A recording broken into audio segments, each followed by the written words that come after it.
All right, shall we get started?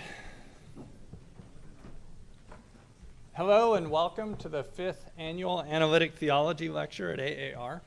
The lecture series is sponsored by the Center for Philosophy of Religion at the University of Notre Dame. I am Michael Ray, the director of the center. Let me begin with two announcements. First, today's lecture will, as usual, be followed by a reception from 4:30 to 6 p.m., which will be held next door in rooms 3 and 4. There will be plenty of food and drink, and our administrative assistant who sets these things up tends to do a really good job. So all of you are welcome and encouraged to attend. Second, I am pleased to report that, as some of you will know already, the University of St. Andrews has just announced the establishment next year of a new Institute for the Study of Analytic Theology and Exegetical Theology. Among other things, the Institute will sponsor postdoctoral research fellowships, 6 PhD scholarships, and a new master's program, a variety of public lectures, a blog, podcasts, and a bunch else. So that's sort of exciting analytic theology news. All right, our speaker for today is Nicholas Wolterstorff. Some of you may have heard of him. Professor Wolterstorff is the Noah Porter Professor Emeritus of Philosophical Theology at Yale University. He took his PhD from Harvard University in 1956, taught briefly at Yale University, and then primarily at Calvin College for 30 years until 1989, when he moved back to Yale. He is the author of numerous books and articles on topics in just about every major area of philosophy: metaphysics, epistemology, ethics, political philosophy, aesthetics, philosophy of language, and of course, philosophical theology. I tried for a minute to think of an area in which Nick hadn't written and couldn't. Possibly philosophy of biology? All right. Give him a little more time. And he has won just about every major award that our profession has to offer. He is a founding member and past president of the Society of Christian Philosophers. He's been president of the American Philosophical Association. He has given Gifford lectures, Wilde lectures, Taylor lectures, the Dewey Lecture, and many others. And he is a member of the American Academy of Arts and Sciences. He's done pioneering work in lots of things, but maybe most recently he's done pioneering work in the philosophy of liturgy, which is what he will be speaking to us about today. The title of his talk is The Liturgical Knowledge of God. We're really honored to have him with us. Let's give him a warm welcome.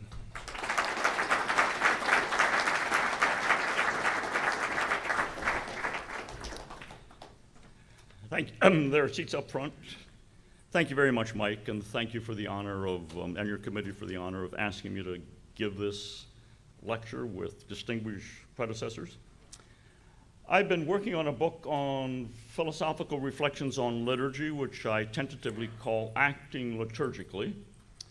My aim is to encourage you, my fellow philosophers, to focus not just on religious belief, which is what we tend to have done over the past 45 years or so, but on religious practice and in particular liturgy and ritual.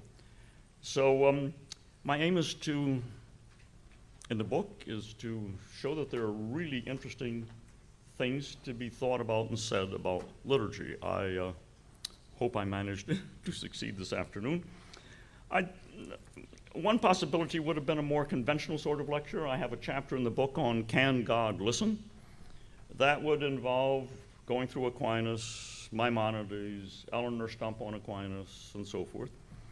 I think I've got something new to say there, but the procedure would be utterly standard. So I'm going to do something more unconventional, as you will slowly discern.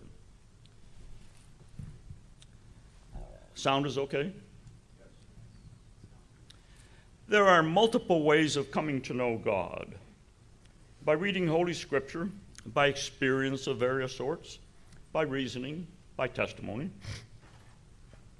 The thesis that I will articulate and defend in this talk is that learning to participate in the social practice of worshiping God liturgically is also a way of coming to know God and of sustaining that knowledge. It's a way of coming to know God that has received little attention in the philosophical and theological literature. There's an essay by Sarah Coakley. Is Sarah Coakley here? She'll be the analytic theology lecturer next year, right? My approach is rather different from Sarah's, but she does have an essay on the topic. So relatively little attention. I'm not sure why that is. Perhaps it's because it's been assumed that participating in liturgical enactments is not a way of coming to know God, but is instead a way of expressing and putting into practice knowledge of God that's been acquired in some other way. What will emerge from our discussion is that for many people, participating in liturgical enactments is the way they first come to know God. Whether it resembles coming to know God by testimony in that it is in some way structurally parasitic on other ways of coming to know God is a question that on this occasion I won't be addressing. So let me begin by providing an epistemological context for our discussion of the topic, and the next few pages will cover terrain that's familiar to philosophers. The philosophical discipline of epistemology is commonly described as theory of knowledge. The discipline as it has developed deals with much more than knowledge. What is the case, however, is that theory of knowledge has been, and I would say remains, at the center of the discipline. The sorts of knowledge on which philosophers in the modern analytic tradition have focused most of their attention are knowledge that, often called de dicto knowledge, and knowledge about, often called de re knowledge. An example of the former is my knowledge that my home city of Grand Rapids is located in the state of Michigan. An example of the latter is my knowledge about Grand Rapids, that it's located in the state of Michigan. To the best of my knowledge, it is universally held that both de dicto and de re knowledge consist of beliefs that are true and that possess some such additional merit as being justified, being warranted, or so forth. On the assumption that that position is true, that they consist of beliefs, let me do what other philosophers do. Let me call these two sorts of knowledge doxastic knowledge, from, of course, the Greek term for doxa, meaning belief. Though analytic philosophers have devoted the lion's share of their attention to doxastic knowledge, they have occasionally identified two other forms of knowledge. Of these, the one most often identified and discussed consists of knowing how to do something. For example, knowing how to start one's car, or knowing how to unlock the front door. Call this form of knowledge practical knowledge. Given that philosophers have devoted most of their attention to doxastic knowledge, it's no surprise that when discussing practical knowledge, they have typically devoted a good deal of attention to the question whether, perhaps, practical knowledge is just a species of doxastic knowledge. The other form of knowledge that has occasionally been identified and discussed consists of knowing some person, some thing, some substance. For example, my knowing my next door neighbor, or a potter's, a ceramicist's knowing clay. Let's call this form of knowledge object knowledge. It is object knowledge of God that I have in mind when I claim that learning to participate in the social practice of worshiping God liturgically is a way of coming to know God. Object is being used, obviously, in a stretched sense so that it covers persons and substances and so forth. And when the object of one's object knowledge is a person, one has personal knowledge. So it's going to be personal knowledge of God that I will be discussing. Analytic epistemology of religion in the past 40 years has followed the lead of analytic epistemology in general, in that most discussions of knowledge of God have focused on doxastic knowledge of God. Alvin Plantinga's magisterial 3-volume work on warrant is a prime example of the point. In the first 2 volumes of the series, Plantinga developed a general theory of doxastic knowledge, and then in the 3rd volume, Warranted Christian Belief, he applied that general theory to the special case of beliefs about God. So, Eleanor Stump on object knowledge. The only substantial discussion, recent discussion of object knowledge, I might have overlooked some, that I know of is that by Eleanor Stump in her book Wandering in Darkness. What I call doxastic knowledge she calls Dominican knowledge, and what I call object knowledge, she calls Franciscan knowledge. She assigns them these names, as you might guess, because she judges that the sort of knowledge that St. Dominic sought to induce in his hearers was doxastic knowledge about God, whereas the sort of knowledge that St. Francis inspired in his followers was object knowledge of himself and of Christ. Stump spends considerable time arguing that not all knowledge is doxastic, that there are clear cases of object, what I call object, what she calls Franciscan knowledge. She concedes that she's not able to say what all these cases have in common, except trivially for the one negative feature of irreducibility to doxastic knowledge. She says she doesn't know how to give a set of necessary and sufficient conditions that will capture all the kinds of Franciscan knowledge that there might be. And I find myself in the same position as my good friend Eleanor. I too think that there are clear cases of object knowledge, and I too find myself unable to offer a set of necessary and sufficient conditions that catch all the cases. Early in the 20th century, Bertrand Russell distinguished between what he called knowledge by acquaintance and what he called knowledge by description. Russellian knowledge by acquaintance is a species of object knowledge.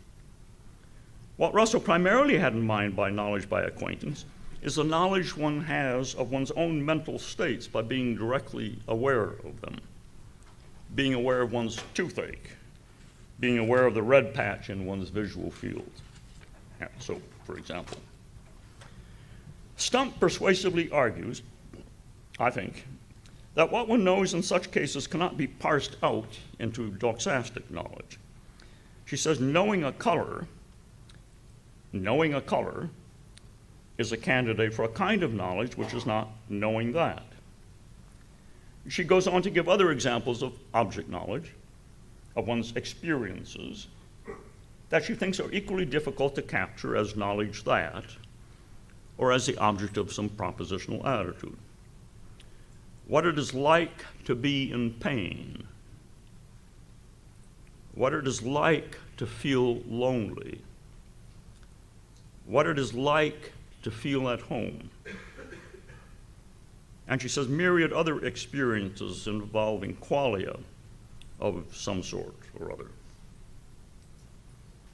I don't know if you noticed the switch in those sentences from Eleanor, from knowing a color to knowing what it is like to be in pain, to what it is like to feel lonely, to what it is like to feel at home.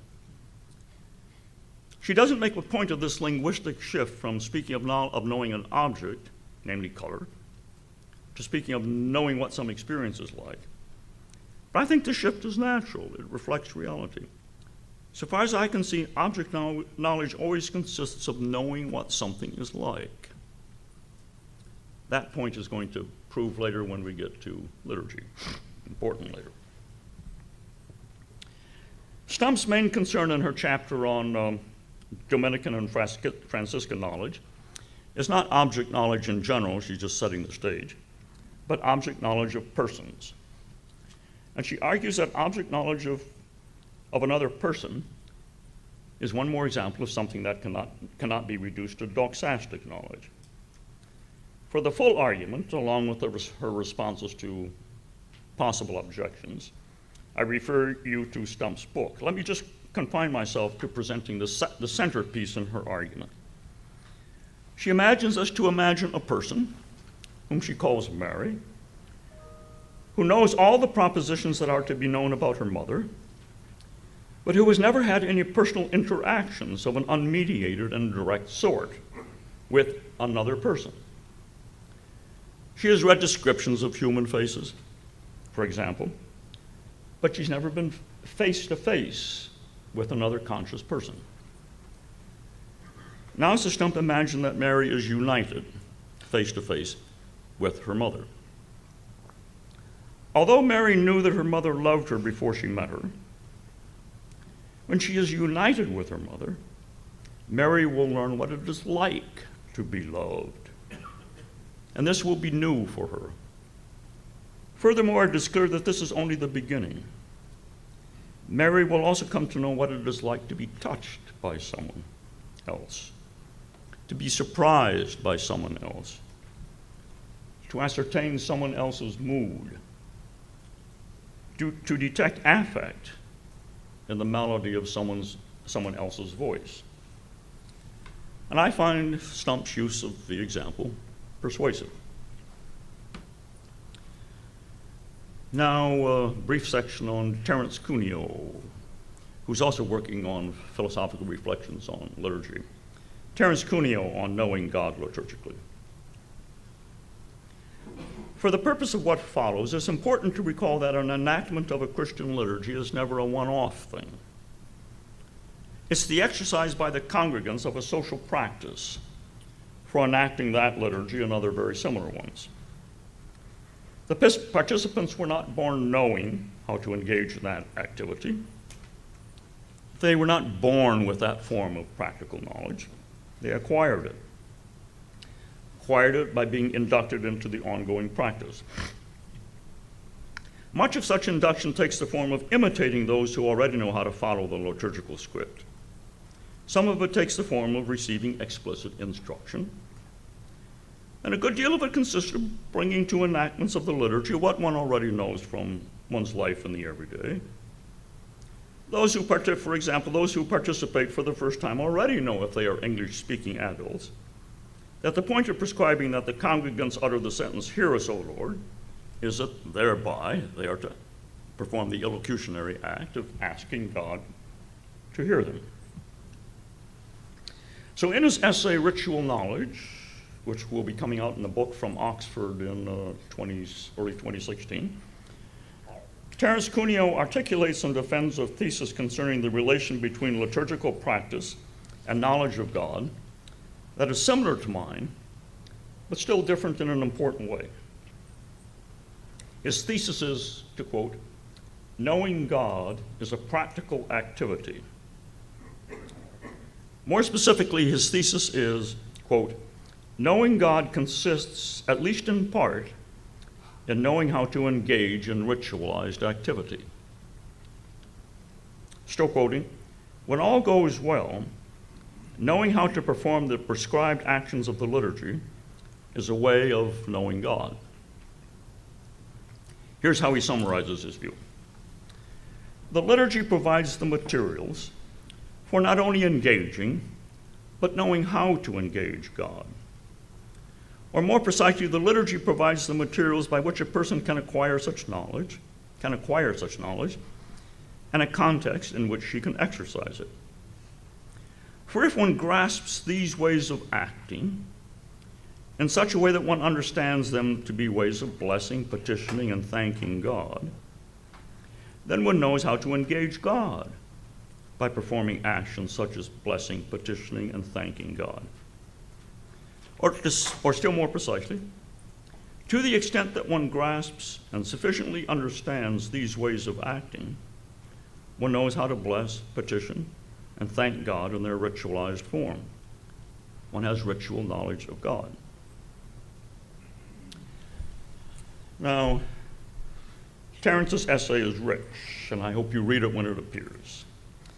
I think there's much to be learned from it about liturgy, about knowledge of God, and about the relation of these to each other. But I'm not persuaded by his central thesis that knowing how to participate in liturgical enactments just is a way of knowing God. Knowing how to participate in the social practice of worshiping God liturgically, however one acquired that know-how, is practical knowledge, and as such is not to be identified with what I've been calling object knowledge. Practical knowledge and object knowledge are two fundamentally different forms of knowledge. That would be the case even if both of them were somehow, which I don't think they are, species of doxastic knowledge. They would be distinct species. In particular, the practical knowledge of knowing how to participate in the social practice of worshiping God liturgically is not the same as having object knowledge of God. What is the case, I think, is that participation in the liturgical worship of God is a way of acknowledging God. a way of acknowledging who God is and what God has done, and that knowing how to participate in liturgical enactments is knowing how to acknowledge God liturgically. Cooney holds that most of what takes place in enactments of the Orthodox liturgy consists of blessing, petitioning, and thanking God. I would say that blessing, petitioning, and thanking God are all ways of acknowledging God, not ways of knowing God. Acknowledging God liturgically takes the form of actions. Object knowledge of God is a state of some sort. So the thesis that I will be developing is not Cuneo's thesis, that acquiring the practical know-how required for participating in the social practice of liturgical enactments is itself the acquisition of knowledge of God. The thesis that I will be developing is that acquiring and exercising such know-how yields and sustains object knowledge of God. You could put it like this: by liturgically acknowledging God, one comes to know God. Practical liturgical knowledge yields object knowledge of God. On this occasion, I won't argue that it is in fact possible to gain object knowledge of God by participating in liturgical enactments. I'm going to have to assume that that is possible and ask how it comes about.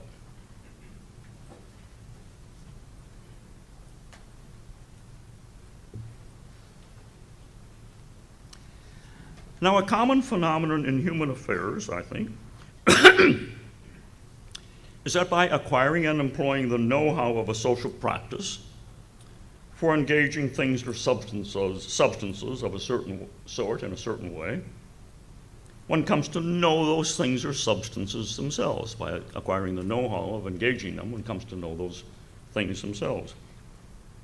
And so, too, we come to know our fellow human beings by acquiring and exercising the practical know-how of engaging them in certain ways.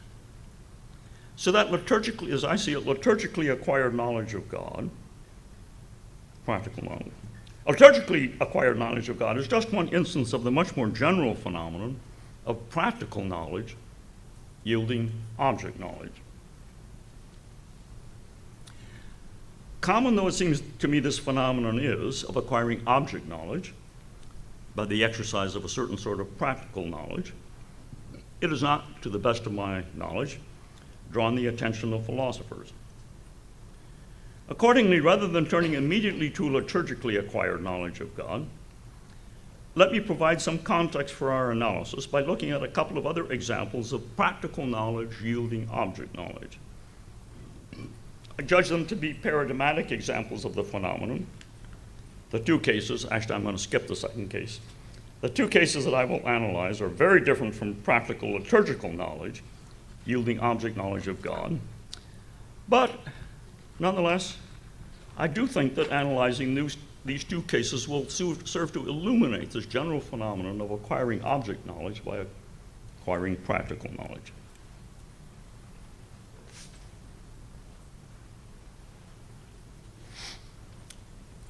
James Elkins works in the education division of the Art Institute in Chicago, or at least the last time I knew he did. He's got a book, fascinating book, What Painting Is. What Painting Is. He offers an engrossing discussion of painting as done by artists. So I'm going to present some of what he says, my presentation consisting in a fair measure of quotations, so I'm not going to each time say when I'm quoting him. Elkins is an art historian, but before taking up art history, he was a painter.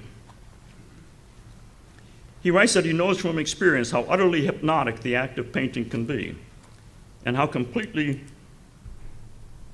it can overwhelm the mind with its smells and colors and by the rhythmic motions of the brush.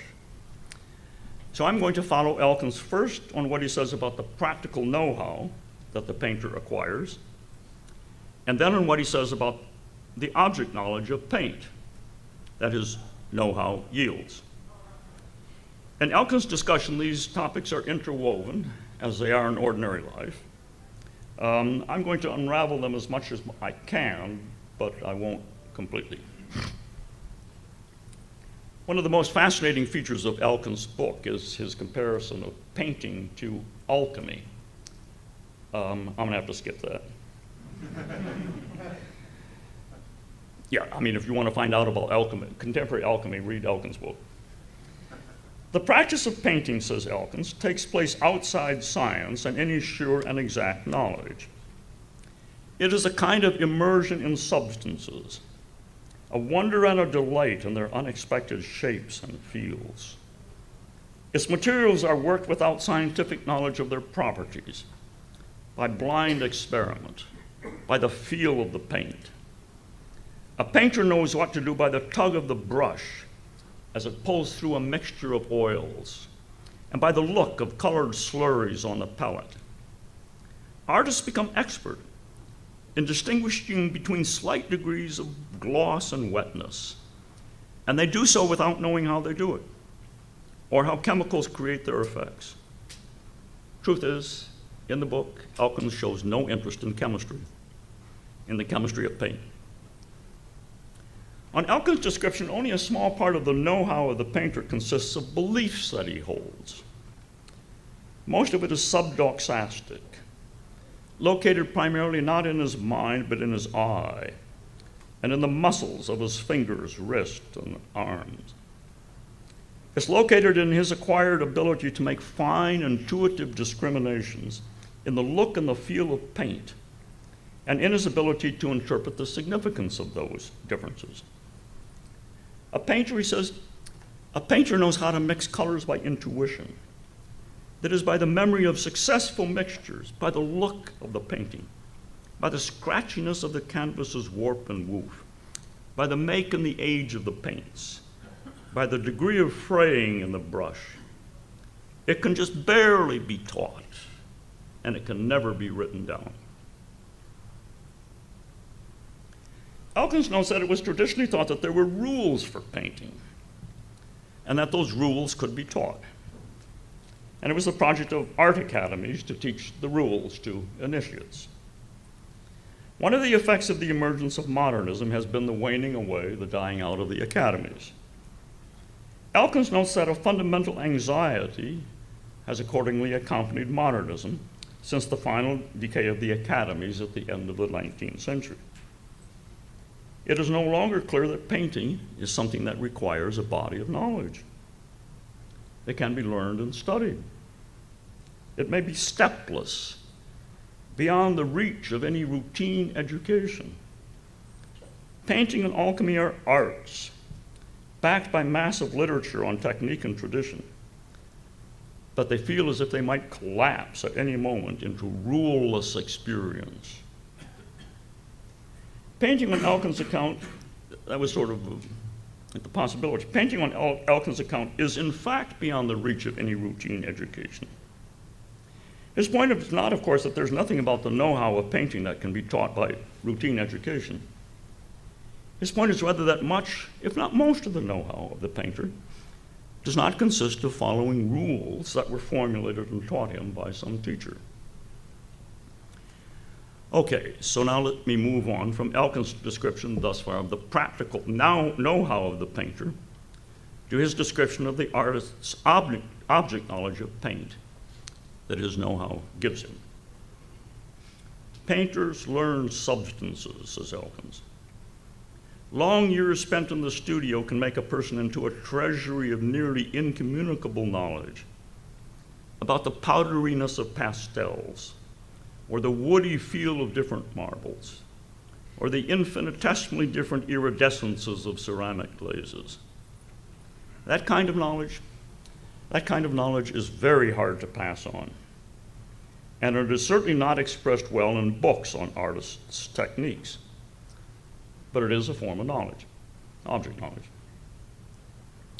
Painters know paint by their bodies, he says. By itself, the sentence is ambiguous. It could be used to make the point that a painter's object knowledge of paint is located in his eyes and in his muscles. In another passage, Elkins does say that the artist's knowledge of paint is located, quote, in what the body knows. as opposed to what the mind memorizes. This is not, however, the point he was making with the sentence, painters know paint by their bodies. It's the body of the paint that he was referring to, not the body of the painter. This is how the passage continues. Body is a standard painter's term for the heft of the paint, its resilience and sturdiness. Paint that has no body is thin or lean and apt to disappear into the crevices of the weave. Other paint is called fat, and it adheres to the canvas in lumps and pats. Think Rembrandt and Van Gogh, reminding even the most absent-minded viewer that the object in front of them is a painting and not a landscape. There's so much to learn about even the simplest substances, says Elkins. Each paint has its particular feel, its quirks and idiosyncrasies, or it cannot take its place in the mixings and the blendings of the painter. Paint offers a lifetime of things to learn, and the tradition of painting offers generations of wisdom to absorb. The substances are impossibly complex. A lifetime of learning is not enough. Paint can never be entirely understood. So why do painters keep at it? Not, says Elkins, because it can create illusion, because every medium does that. No, painters love paint itself, so much so that they spend years trying to get paint to behave the way they want it to behave, rather than abandoning it and taking up pencil drawing or charcoal or watercolor or photography. It's the paint that is so absorbing, so deeply attractive, that a life spent in the studio can be a bearable life. Science, he says, has closed off almost every unsystematic encounter with the world. Alchemy and painting are two of the last remaining paths into the deliriously beautiful world of untamed substances. Well, Elkins offers a flurry of detailed discussions of what it is about paint that painters learn. And the common thread in these descriptions is that the knowledge of paint that painters acquire is knowledge of the character of the different paints, what different paints are like, how different paints act and react, their powers and dispositions. But words cannot capture what it is that a painter knows when he knows what a certain paint is like. Poetic though many of Elkins' descriptions are, one does not, by reading them, come to know paint as Elkins knows paint. His object knowledge of paint is largely subdoxastic, as is his practical knowledge of how to paint. Many of those who take painting lessons in the hope of becoming painters never acquire the requisite know-how, and consequently never get to know paint, except in the most elementary way. Knowing paint eludes them, so they move on to something else, or they beat their head against the wall. Before moving on, let me ever so briefly give a personal example of subdoxastic practical and object knowledge. I know how to type using all 10 fingers and not looking at the keyboard. But I find that I cannot possibly fully articulate my typing know-how in words. I can't visualize the keyboard. It is largely subdoxastic. The fact that I know how to type without looking at the keyboard implies that I do know the layout of the keyboard. I possess that object knowledge, but I am unable to describe or sketch the layout of the keyboard. I don't possess the beliefs concerning the relative location of the keys that would enable me to do that. Maybe when learning to type way back, I memorized the layout of the keyboard. I don't remember. I would then have had beliefs about the relative location of the keys. But if so, that memory disappeared long ago. My knowledge of the layout of the keyboard is now entirely subdoxastic, lodged in my fingers. I would not suppose that that experience is entirely unique to myself. Now I'm going to skip the second example here, though I think it's fascinating. In 1983, Barbara McClintock received the Nobel Prize for her work on corn, maize. That was important enough. But McClintock wrote several books in which she talked about getting to know her individual corn plants and how she came to know them and to love them. It's marvelous and lyrical. She would know whether it was a bug that caused this little breach in the leaf or whether it was the wind or something like that. When this gets published, I will include the Barbara McClintock section.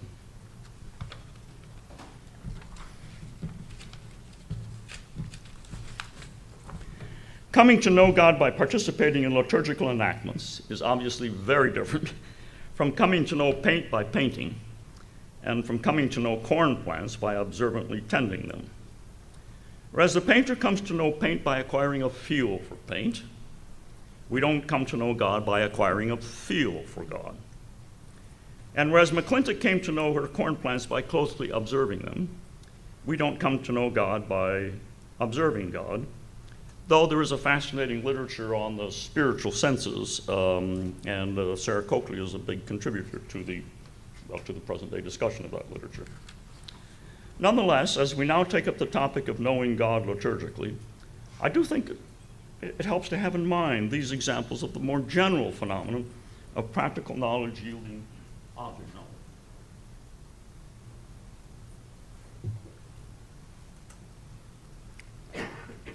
One of the main theses of Eleanor Stump's book that I referred to, Wandering in Darkness, is the chapter in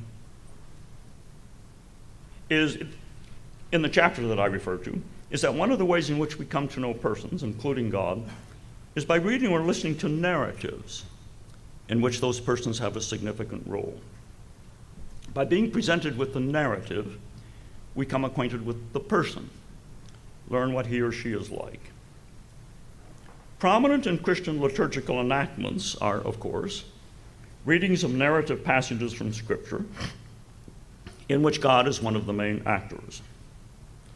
The prayer of thanksgiving that introduces the Eucharist rehearses some of those episodes in the biblical narrative. Sermons often rehearse some of them.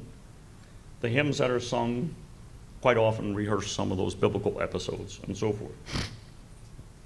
Thus, one of the ways in which we come to know God liturgically is by listening to the reading of biblical narratives and to the liturgical rehearsals of some of the episodes in those narratives. But rather than summarizing what Stump has said on this topic, I want to focus on something else. I want to focus on that component of liturgy which consists of addressing God. Prominent in all liturgical enactments are acts of addressing God in speech and song. Blessing God, praising God, thanking God, interceding with God, confessing sins to God, asking God to hear, asking God to send the Holy Spirit, and so forth. My thesis is going to be that one of the ways in which one can come to know God liturgically is by learning to address God and by learning to do so in certain ways. It goes without saying that addressing God is something distinctly different from speaking about God. In the sermon, the preacher speaks about God. In confessing our sins, we speak to God. It also goes without saying that addressing God is distinctly different from declaring what one believes when reciting the creed. To speak to God is not to declare what one believes about God, unless in a parenthetical way. I'm going to suggest that it is by virtue of two distinct features of addressing God that one can come to know God by learning to address God and by learning to do so in certain ways. These two distinct features. One comes to know God by virtue of taking for granted in one's address what God is like in certain respects. And one comes to know God by learning to use the appropriate addressee identification terms, as I shall call them. I will take these up in the order of mention.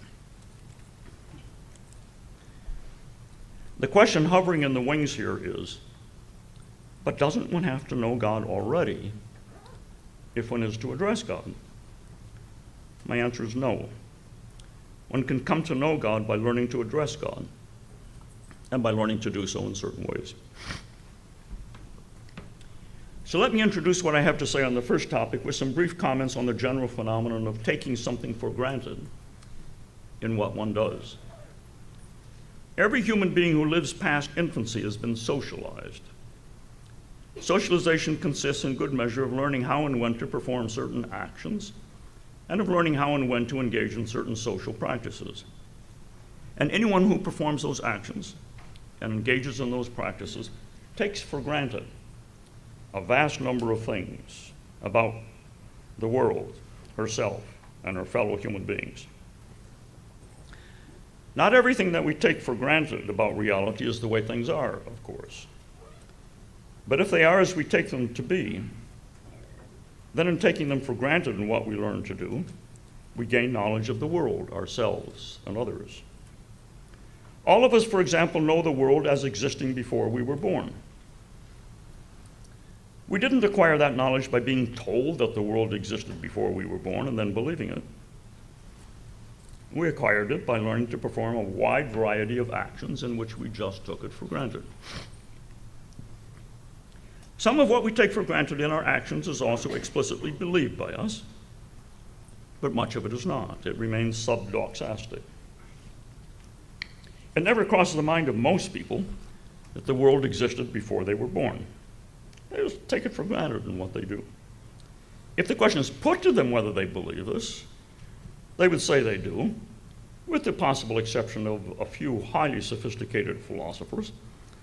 But most people are never asked.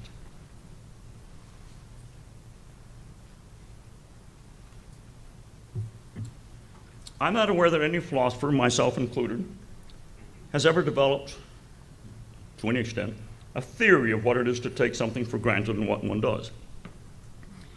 So we'll have to content ourselves with an intuitive grasp of the idea and with a few paradigmatic examples as our guide.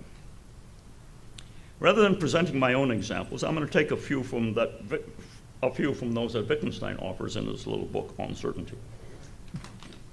The jottings that comprise On Certainty were reflections by Wittgenstein on some essays by G.E. Moore, in which Moore cited certain items of knowledge on his part as a refutation of idealism. Moore said that he knew that he had two hands, that he'd never been far from the surface of the earth, and that the world had existed for some time before he was born. Wittgenstein found this a very odd use of the word know. But rather than dwelling all that long on that oddity, he was led by Moore's comments to reflect on the fact that whenever we act, we take things for granted, and that the things we take for granted are exempted from our doubt as long as we are performing the action, so that they are in that way certain for us. Here are just a few of his examples. Wittgenstein's On Certainty. All inquiry on our part is set so as to exempt certain propositions from doubt. If they are ever formulated, they lie apart from the route traveled by inquiry. I'm told, for example, that somebody climbed this mountain many years ago. Do I always inquire into the reliability of the teller of the story and whether the mountain did, in fact, exist years ago? A child learns that there are reliable and unreliable informants much later than it learns facts which are told it. It doesn't learn at all that that mountain has existed for a long time. That is, the question whether it is so doesn't arise. The child swallows this consequence down, so to speak, together with what it does learn. Now, it gives our way of looking at things and our researches their form. Maybe it was once disputed, but perhaps for unthinkable ages it has belonged to the scaffolding of our thoughts. For example, every human being has parents. The end is not certain propositions striking us as immediately true. It is not a kind of seeing on our part. It's our acting which lies at the bottom of the language game.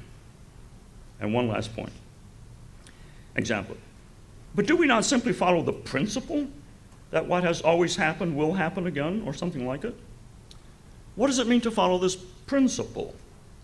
Do we really introduce this principle into our thinking? It's not an item in our consideration.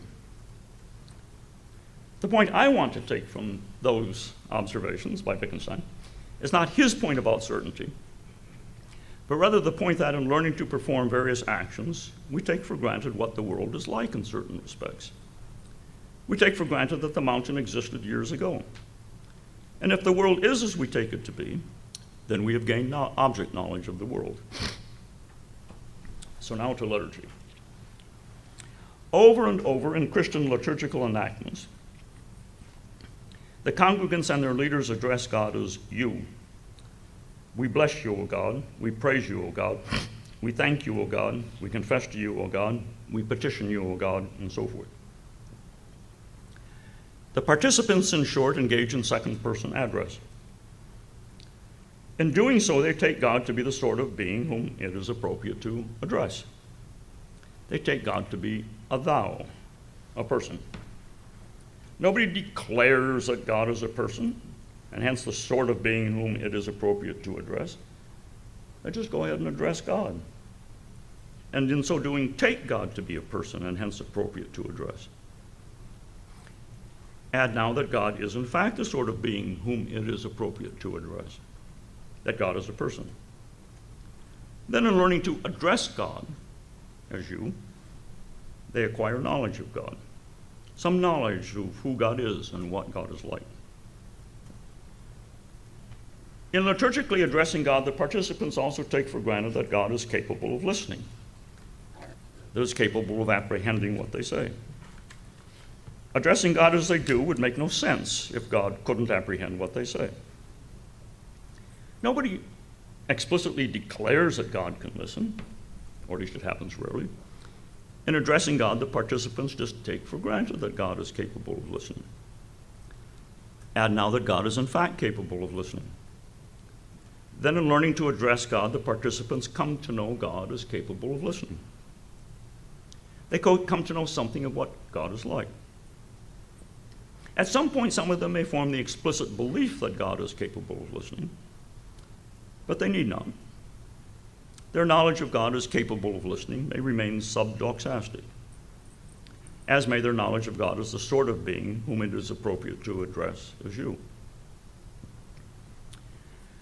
Moving on, God is addressed in a number of different ways in different liturgical enactments, and in these different ways, different things are taken for granted. Whatever the way, different way, the participants will always take for granted that God is a thou, whom it is appropriate to address, and that God is capable of listening. But when addressing God in praise and adoration, one takes for granted different things about God than when addressing God in confession. When addressing God in praise and adoration, one takes God to be worthy of praise and adoration for being who God is and for doing what God has done. Addressing God in praise and adoration would make no sense if God were not worthy of praise and adoration. Usually there's no explicit declaration that God is worthy of praise and adoration.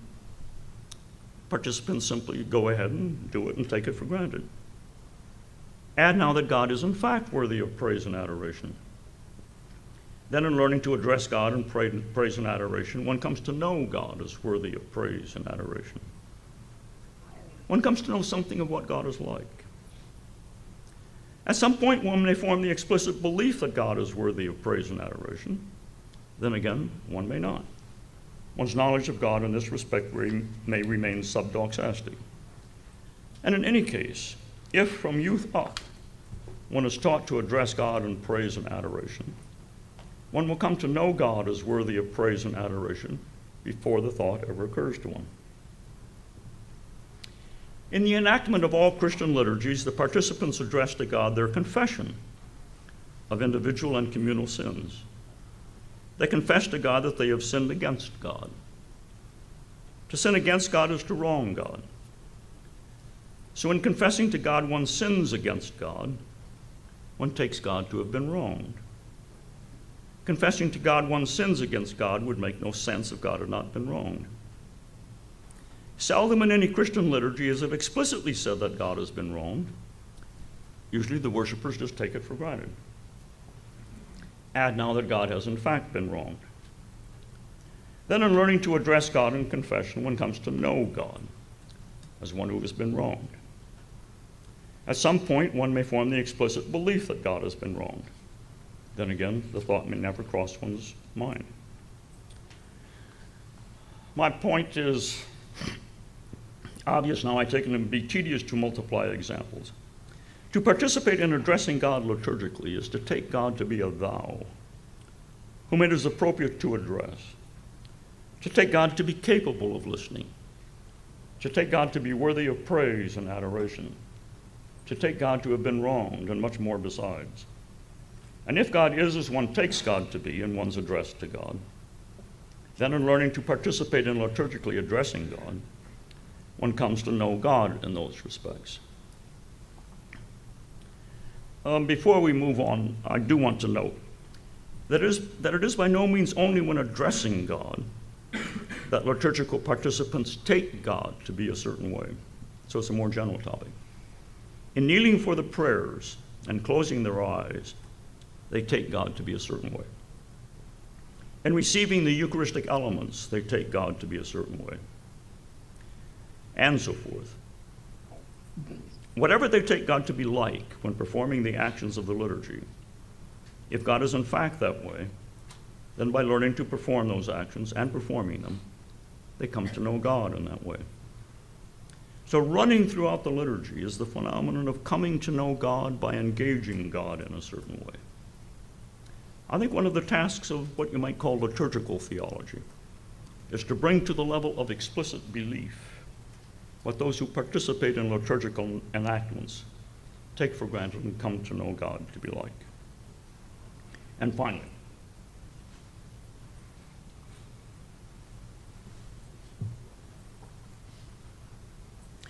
coming to know God by learning to use certain addressee identification terms in addressing God.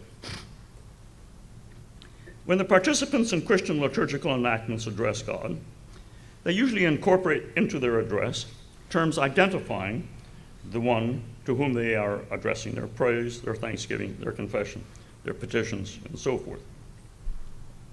They use the term God, of course, but also Almighty, Creator of heaven and earth, merciful, and lots of others. So let me call those addressee identification terms. One can use these terms to make declarations about God, but that's not how they are used when they are incorporated into address to God. They're used to identify the one to whom one is speaking. Let's have a few examples. In the present-day Catholic Mass liturgy, the confession opens with the priest and the people saying, "I confess to Almighty God." When saying those words, the priest and the people are not declaring that God is Almighty. They're just using the addressee identification term, Almighty God, to identify the one to whom they are addressing their confession. In the Holy Eucharist Rite 1 of the Episcopal Church, one of the options for the prayer of confession, spoken by the priest and the people together, opens with the words, "Almighty God, Father of our Lord Jesus Christ, maker of all things, judge of all men." When saying these words, the priest and the people, again, are not declaring that God is Almighty, Father of our Lord Jesus Christ, maker of all things, judge of all men. They are instead using these, as I call them, addressee identification terms in their address. Almighty God, Father of our Lord Jesus Christ, maker of all things, judge of all men, using them to identify the one whom they are addressing. One more example. In the Orthodox liturgy of St. John Chrysostom, the prayer that the priest offers just before the public liturgy begins with what is almost a flurry of addressee identification terms. O heavenly King and Comforter, Spirit of truth, which art in all places and fillest all things, treasure of goodness, giver of life, come and abide in us and cleanse us from all that defileth. And here I've got a footnote from one of the ancient liturgies, which is an unbelievable flurry of identification terms. I'll just give you the beginning of it. Holy God, strengthener of our souls, giver of our life, treasure of incorruptibility, Father of our only begotten Jesus Christ, true knowledge, true wisdom, exaltation of the weak, the medicine of souls, the confidence of those who believe, all of that strung together. Parenthetically, what these examples show is that these addressee identification terms that are incorporated into liturgical address to God come in a variety of different grammatical forms. Some are adjectives, almighty, merciful. Some are nouns, Father, King. Some are verbal nouns, creator of heaven and earth, giver of life. Some are who or that clauses, who art in heaven, takest away the sins of the world. Suppose now that the addressee identification terms employed in some liturgical address to God do in fact fit God. Then in learning to address God that way, one comes to know God. One comes to know something of what God is like. If one of the addressee identification terms employed is almighty, and that term fits God, then in learning to employ that term in addressing God, one comes to know God as almighty, and so forth. I'm assuming, of course, that the person who knows how to employ the terms almighty and creator of heaven, earth, and so forth in addressing God has some grasp of what those terms mean. If he says the words, but has no grasp of what they mean, because he's a small child or because he doesn't know English, then in learning to employ the words or to say the words, he's obviously not coming to know God. Grasping the meaning of the terms almighty and creator of heaven and earth comes in degrees, as does the grasping of most terms. One has a better grasp when an adult than when a child. One adult has a better grasp than another. And the better one understands the meaning of the addressee identification terms used when addressing God liturgically, the deeper one's knowledge of God, assuming once again that the terms fit God. A liturgical neophyte learns to employ the term creator of heaven and earth in addressing God. At first, the knowledge that he acquires is very shallow. As he understands better what he is saying, his knowledge of God as creator of heaven and earth deepens. In conclusion, what comes through powerfully in Elkin's discussion of painting is that, if all goes well, painters not only come to know paint, but to love it. Knowledge engenders love. Or better, the knowledge acquired is love-infused knowledge.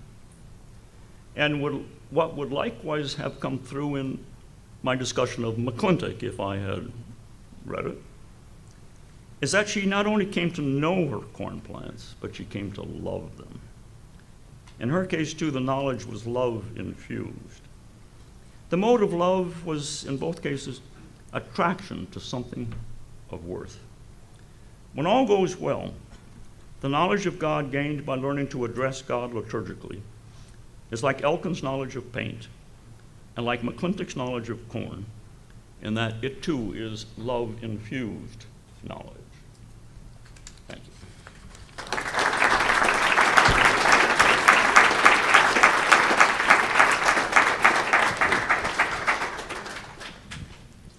We have time for questions. I'm going to run the microphone around. Please speak into the microphone when it's handed to you, because we're videotaping. So I'm seeing hands and trying to keep a mental cue, but you'll still need to put them up each time because I'm not going to be able to write things down. So first in the back here.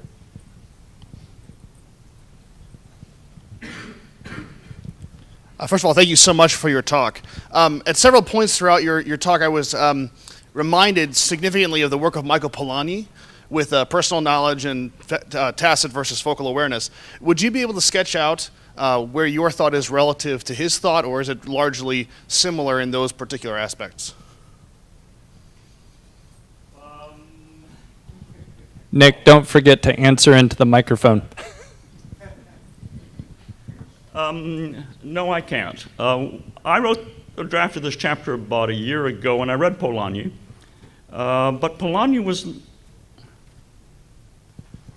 in spite of the title of the book, it's not really about knowledge of persons. It's, what is it about? Huh? Oh, yes, it's the work is known by persons. Yeah, that's it. Known by, it's very, scientific knowledge is very much by persons, but it's not personal knowledge. So I You know, the discussion by Eleanor Stump is pretty much the only one directly on the topic that I know of. So I'm happy to have you suggest things that I've overlooked. But I was frankly both surprised and disappointed when I read Polanyi. I expected, boy, this is going to be, you know, right on the topic, but it wasn't. Have you read Esther Meek, Loving to Know? Yes. Is that similar? That comes closer.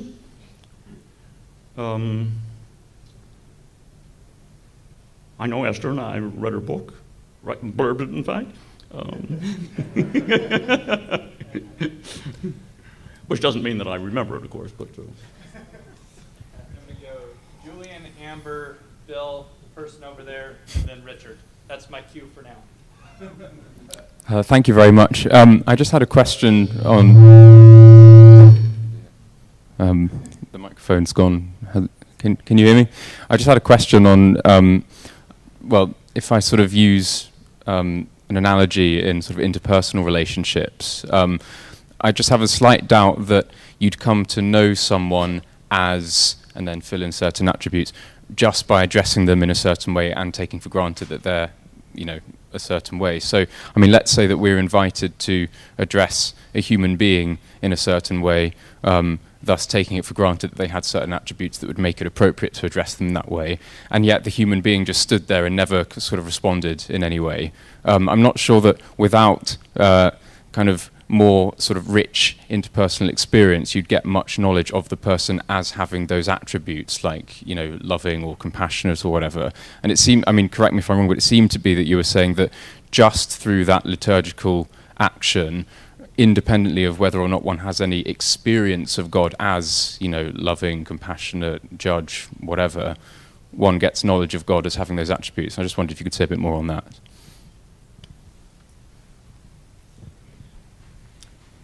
Yeah, good question. It's not my contention, of course, though I may have given that impression, that this knowledge sort of operates all by itself, independently and so forth. I think it is a distinct, I was trying to show that it is a distinct way of coming to know God, but it's not somehow separated and so forth. But I did reflect a little bit about addressing persons, and it came to, and the knowledge that one might get by addressing persons. And it came to seem to me that in our modern democratized world, we hardly learn modes of address to persons. Whereas once upon a time you would have addressed the lord of the manor in a certain way. You might never have seen him, address the king in a certain way. So it seemed to me that in our democratized society, it's almost fallen away. With one very quirky exception. When I was teaching at Yale, even if I could not discern from a student's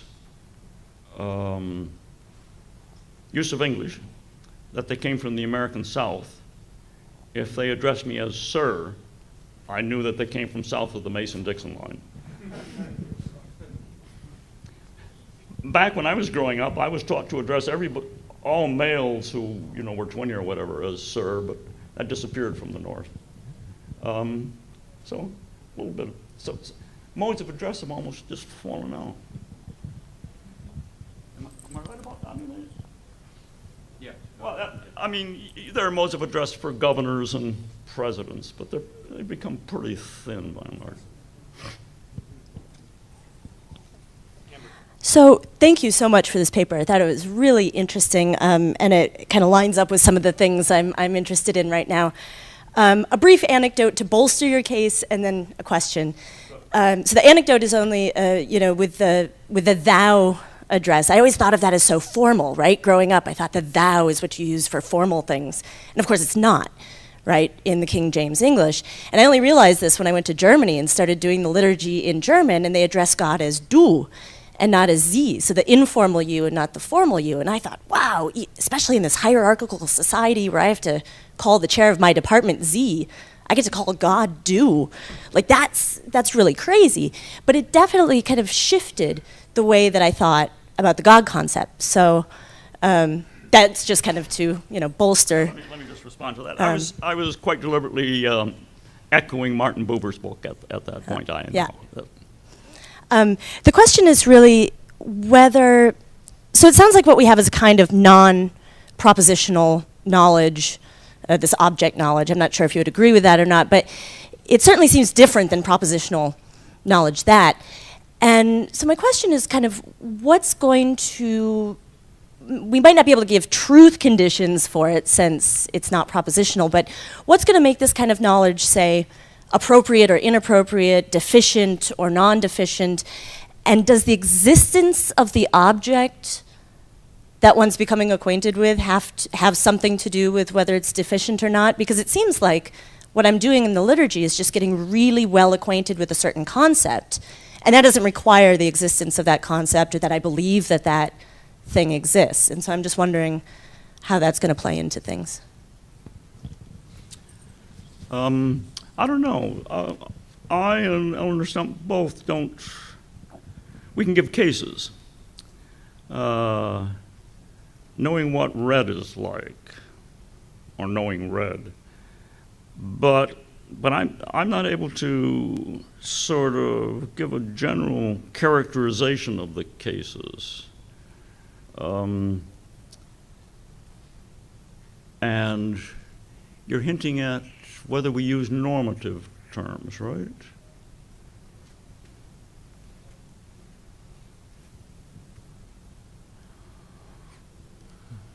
Well, we certainly use evaluative terms.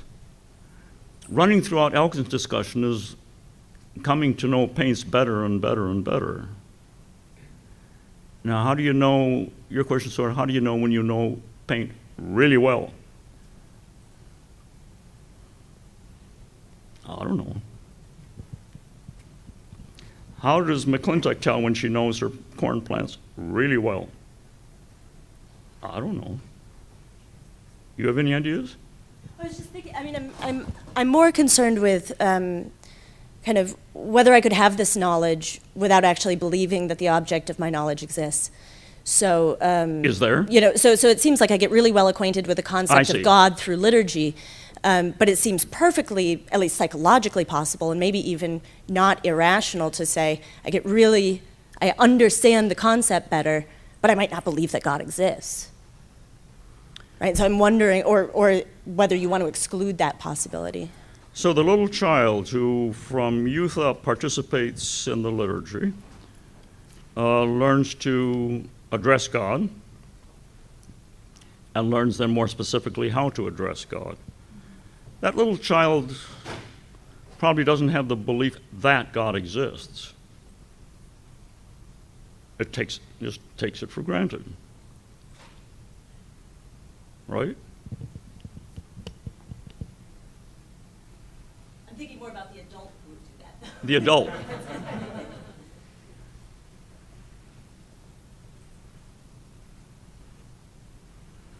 Well, you get complicated cases.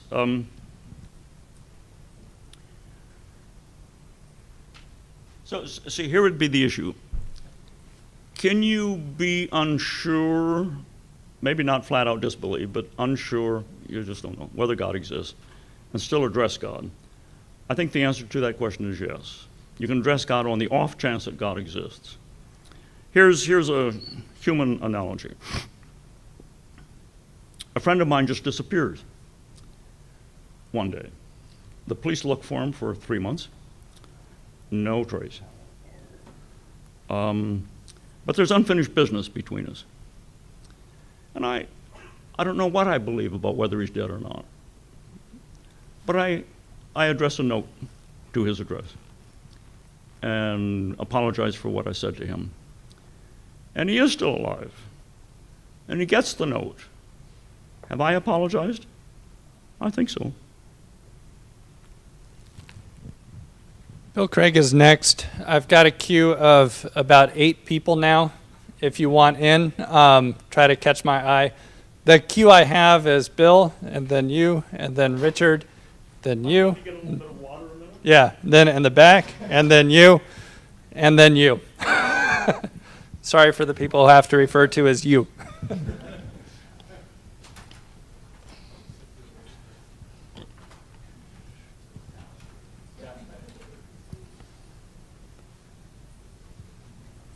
And if I lose track, I'll just ask again. Okay. There was a key move in the argument that struck me as very implausible, which makes me wonder if I've misunderstood you. And Now, wait a minute. Very plausible, but you wonder. implausible. Implausible. That was a backhanded compliment, saying that someone so smart as you could not have made this implausible move. And it's the move where you say that if you take something for granted, and it turns out that that's how the thing really is, then you have knowledge of that thing. And that just seems so wrong to me. Here's a counterexample. Imagine Peter Higgs takes it for granted that the Higgs boson exists and is so-and-so, and it turns out that the Higgs boson does exist. Did he have knowledge of the Higgs boson? It doesn't seem to me that he did. Otherwise, all that money spent in doing those experiments to find it would seem to be unnecessary. He already knew it. That doesn't seem right. Well, there were packs of stochastic knowledge about the Higgs boson that he didn't have yet. And there were no traces of it. Nick, the microphone. Oh, yeah.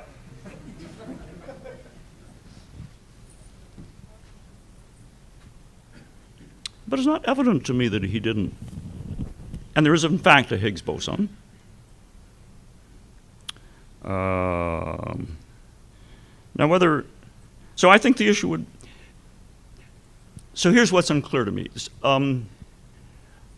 Was he actually engaging the Higgs boson in the way that's necessary for knowing it? My assumption has been that when we pray to God, address God and so forth, we are engaging God in a way that's sufficient for knowing God. That when McClintock carefully observed her corn plant, she was engaging them in a way that was sufficient for. Now, I'm not able to spell out in a way sufficient for. It's not clear to me that what Higgs did, this extremely abstract speculative knowledge, was amounted to engaging the Higgs boson in such a way that it'd be right to say that he knew it. I would just say that that's a mighty thin engagement with it. I suppose for my story is true of many of us that we in fact did come to a knowledge of God through liturgical practice. But my story also includes a time when I thought I had lost my knowledge of God. And I'm wondering if you think that through liturgical practice I could regain a knowledge of God that had been lost, partly because of the deterioration of this context to which you referred earlier, in which the liturgical knowledge of God comes. So I think it is the experience of some people that participating in the liturgy serves to sustain or recover their knowledge. Some people are just barely hanging on.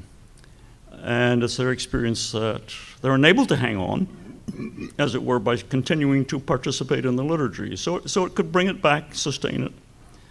I think so.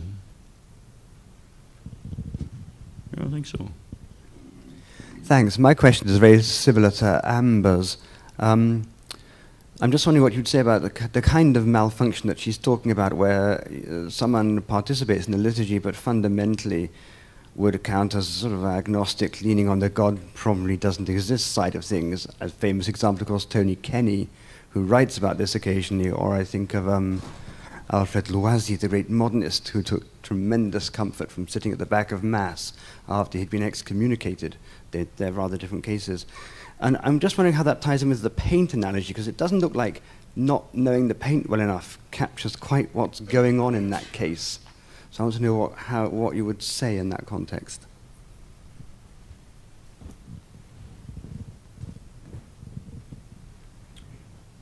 So there are many ways of participating in a liturgy. There are many ways of let me call the three sort of basic, I don't like the word behavioral actions, verbal, gestural, and auditory actions. There are many ways of performing the prescribed verbal, gestural, and auditory actions, and meaning or not meaning them, and so forth.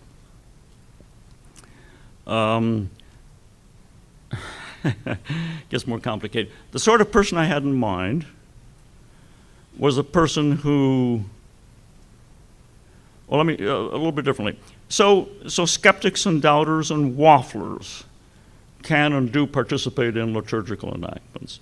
There have been movements in Christianity to get them out. There was a sincerity movement in 17th and 18th century England which wanted to keep such people out. But almost all liturgical, well, and the early church tried to keep them out. Almost all liturgical traditions say that the person who's there to sort of try it out,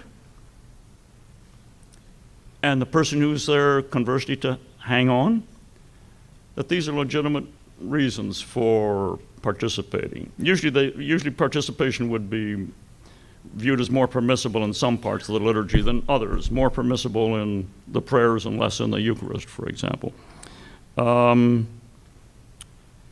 I had in mind the person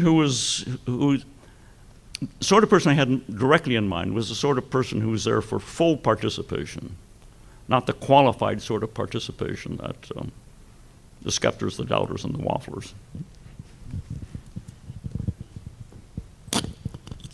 Thank you very much. I have a couple of questions. The first one is, I'm wondering, in terms of what's being taken for granted, what sort of ecclesiology is being presumed in this account? And is ecclesiology something to be taken for granted if you're making general epistemological claims? And the second is... Okay.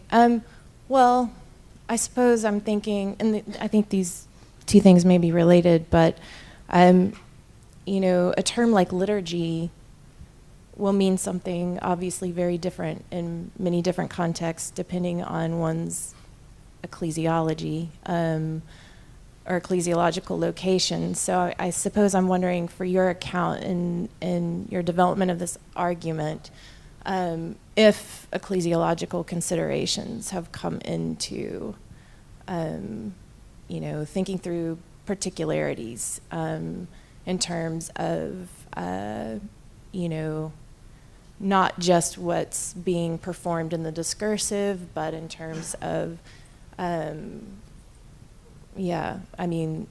implicit claims in the ecclesiological space itself. I mean, I guess I'm getting to some aesthetic issues here.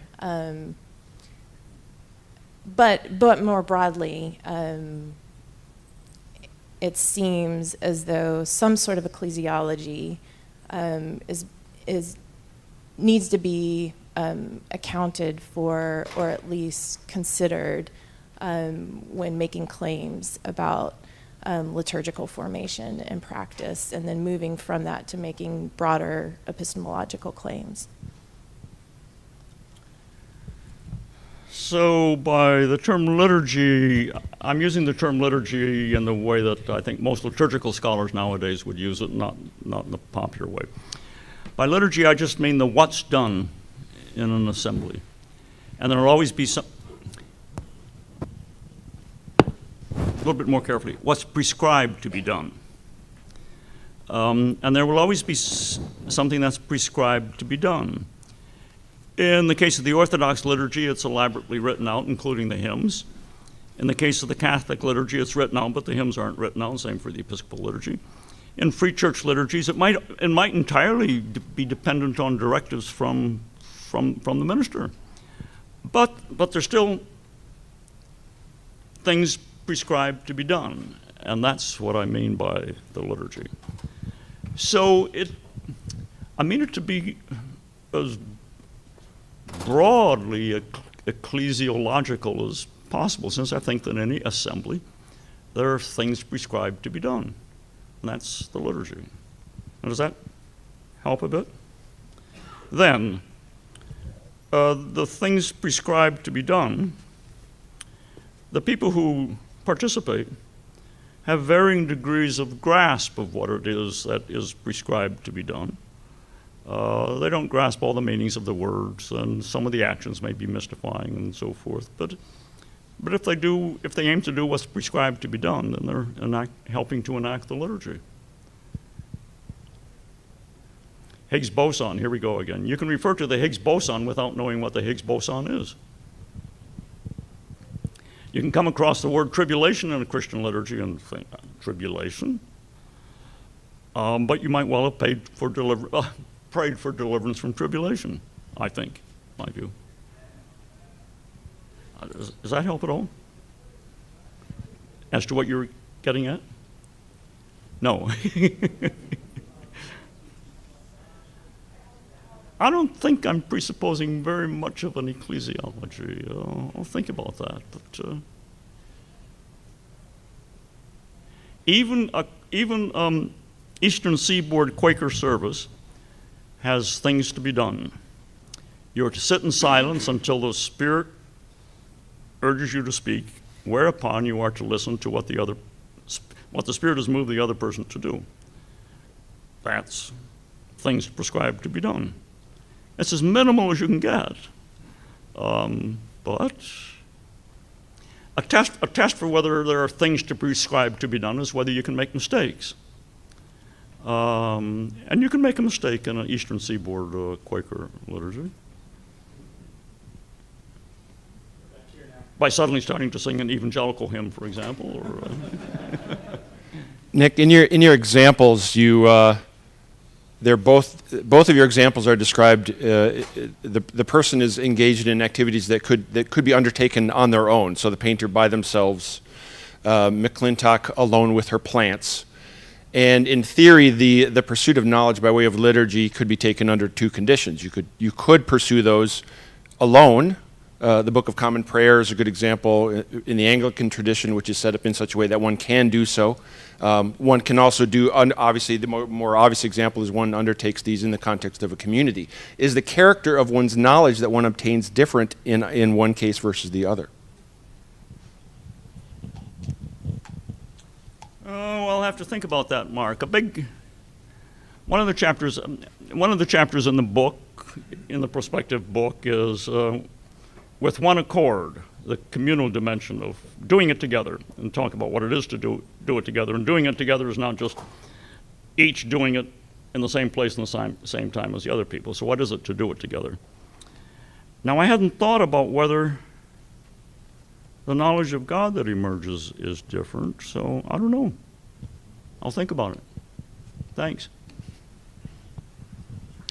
I want to ask if there's something in your account that would enable us to distinguish between good liturgies and bad liturgies, because I think we have to, good liturgies and bad liturgies. So the difference between maybe saying the Nicene Creed and instead saying God is, we love him, but he's awful mean, or something like that. Right? How would we distinguish that? Because you have a sense where we're acknowledging God, but we can certainly acknowledge God in wrong ways, and so is there some sense where we'd come to know God in the liturgy and have to put that up against something else? Yeah, I hadn't thought of that either, but I suppose the thing to say is liturgies differ in how much accurate knowledge of God one acquires by participating in them. In some you acquire very little accurate knowledge. Others are richer. Yeah, good point. Yep. This may already have been touched on, but I was at a conference once where Don Cupid said, I don't believe that God exists, but I pray to him every day using the words of the Book of Common Prayer. And it just seems to me that there may be quite a range of values that people would see in the liturgy or in engaging in acts of worship that don't necessarily lead to belief at all. So are there certain additional conditions that must obtain in order for belief to be produced by these actions, or do these actions have a range of values that don't necessarily include leading to belief?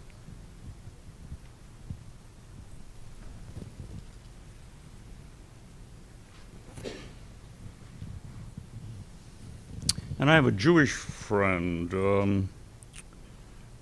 who said same sort of thing, that he didn't believe in God's existence, but he carried around a Jewish prayer book in his pocket all the time and always prayed the Jewish prayers. And then one day he said, you know, Nick, I think I do believe. So I was praying the prayers that was sort of what I had in mind by those who hang on. Now, suppose one says the words, for whatever reason, they're aesthetically beautiful or whatever, but you really firmly believe there is no God. Does any knowledge of God emerge? I would suppose not. I don't think that there are so many people like that. I think the more typical thing is, I'm not sure, but I was reared Catholic, Orthodox, I can't give it up. Or, you know, I'm really drawn to it. I don't know whether I believe yet, but I'm drawn to it. So it's usually that more those who are trying it out are hanging on. In talking about addressee identification terms, you said that if one uses an addressee identification term to address God, and that term fits God, then one has come to an object knowledge of God. And it seems to me that there has to be something else there in order for that to be knowledge. So, for example, if I am writing a letter to somebody who I know doxastically to be a judge, and that's the only thing I know about her, a judge, yeah, and I address the letter, the Honorable so-and-so. And if... Yes, I've learned to do that, and I do that because I know doxastically that this person is a judge and that there's a social norm that that's the address that I'm supposed to use for a judge. And let's say you put to me the question, is this judge an honorable person? And I may very well say, I don't know, and I don't think it would necessarily be true that you could ascribe some sort of object knowledge to me about the honorableness of the judge, because if it turns out that that judge is not in fact honorable, then you wouldn't say that I've come to some sort of false knowledge by addressing my letter that way.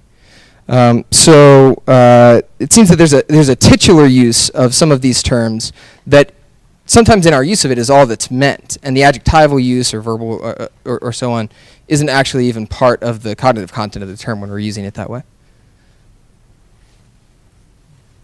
I don't know. Good point. That is, suppose your thinking is purely formulaic.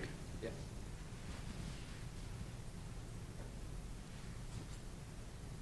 I'll think about it. We are at the end of our time. Apologies to the now 4 people who are still left in my queue. Let's thank our speaker.